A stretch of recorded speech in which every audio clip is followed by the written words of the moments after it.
This is Scott Koegler. I'm here at the Web3.0 conference for 2010, and I'm here with Tom Gruber, Siri, current project, one of many in a series, right? Yes. And so I guess let's start talking about Siri and just give me an idea of what that is and how semantics is being leveraged there. Yeah.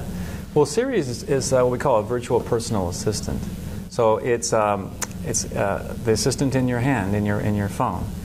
And it can do things like help you figure out what you want to do this weekend. You go to a movie or a restaurant or an event. It helps you, reminds you to do things. It can help you, even check the weather. Just basically all the things you might do if you had an assistant on the other end of a phone line with internet and smart. What we're doing with the semantic technology is we're applying all the best of the web services and structured data ecology to this problem, so we can automate the assistant, so we can produce that assistant-like feel in a natural interface. Okay. And this is a speech application on the phone. Well, it's natural language is one of the interfaces. It's actually it's a semantic application in the sense that it has models of what people do in their lives, going out to dinner, going to events, and so on. Right. And then it has a natural language understanding component, which can take speech. It can also take typing. Okay. And in fact, we have something called semantic autocomplete, which is as you type, every character you type, it brings all of the domain semantics to bear in determining what would be the completions for that. Okay.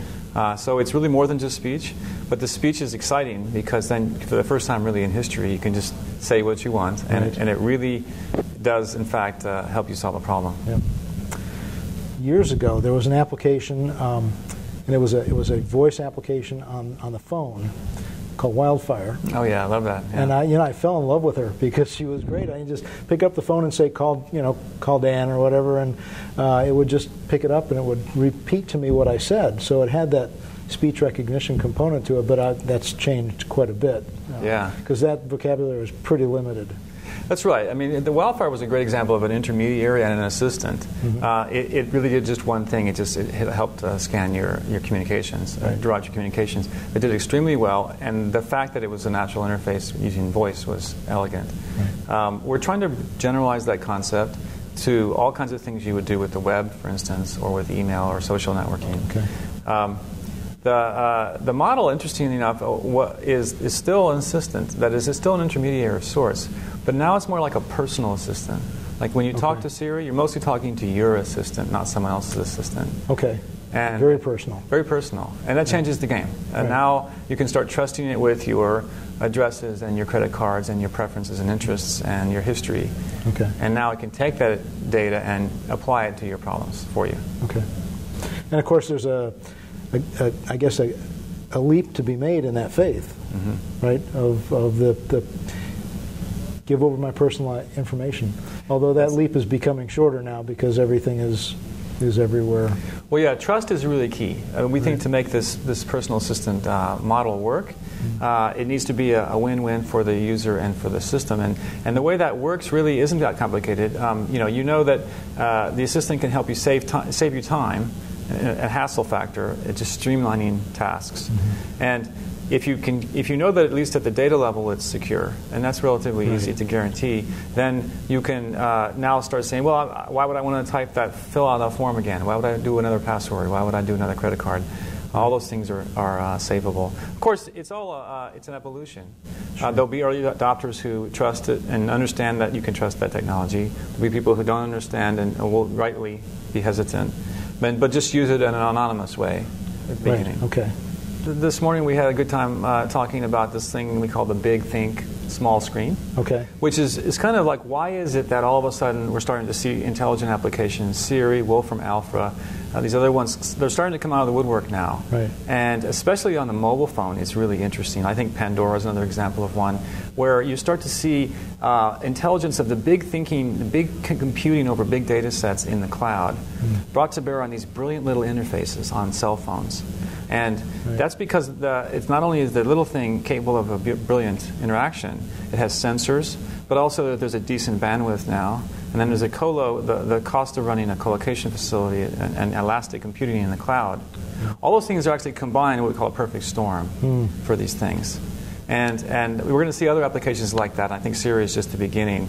And I think we're hoping that the virtual personal assistant is sort of the poster child or the killer app for that, for that new world. Yeah. Yep. Yeah. And as you mentioned in your talk earlier, the computing function is really not in the handset at all.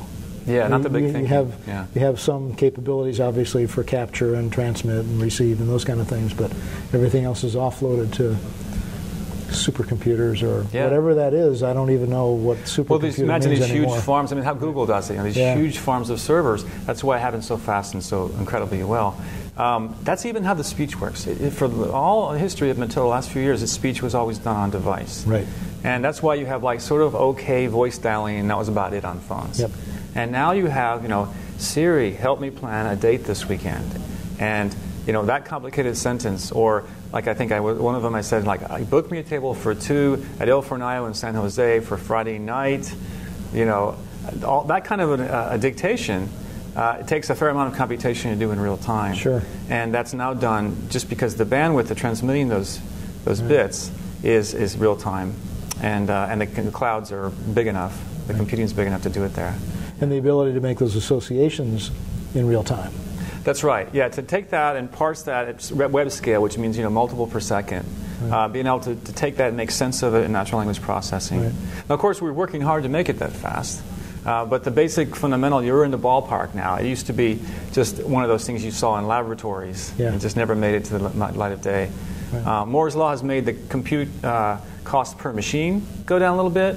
But really the new news is the cloud computing platform has allowed us to do sort of like lightning strikes of bursts of massive parallelism or lots of computing power all at once, and then elastically withdraw, and then apply it and withdraw, and deal with the sort of mass scale that consumer demand will produce. Yeah, in the semantic world here, this conference that we're at here, it's been fun to watch how this has evolved. We've seen the rise of the Web 2.0 and the social web, which has been basically a combination of the search engine ecosystem for attention traded for money, combined with the fact that computing is cheap enough where you can support everyone's data online. So why not? And then computing, the living in the cloud has become life for whole generations. Well, the next wave we keep waiting for, this Web 3.0 wave, is I think starting to happen now, because we're kind of plateauing out. How do you extract value by just matching against a bunch of content that was gathered? Now we see the connections and the combinations of that information is where the value is being created. Yeah, even the simple thing like if you had even a fast connection and your tab browsing, you put Yelp and OpenTable and Boora and Gaio and all these sites, and you line them up, search on every different search on every one, and then different page formats, and trying to figure out. And is that restaurant the same as that restaurant? Right. Yeah. Right. So all that connection, taking all those things and making them together, is what the semantics is doing for us now. Okay. Yeah. Well, I think the difference is really the transition from scaling across joining giant data sets to scaling across joining specific calls to sort of lightning strike or precision strike calls to services and over APIs. Okay. So now, yes, it takes a little bit of while to say make a data warehouse that would combine all of the data of the Yelps and OpenTables of the world into one, but that's not how we do it. Okay. So we actually call live services. And it's only possible because those services, those companies, are smart enough to expose APIs. Right. So they're participating in this ecosystem of APIs. And there's like 1,600 of them, as I said, and growing every day. And the big game here is who's going to be the fit organism in this new ecosystem. Who's going to be able to thrive in the Web 3.0 ecosystem, where the ability to combine and connect these services and these data sets dynamically is the winning thing. And I think that's really a key, is the dynamic capability of being able to say, oh, I need this now. Yeah. And just this much of it. Right. Yeah.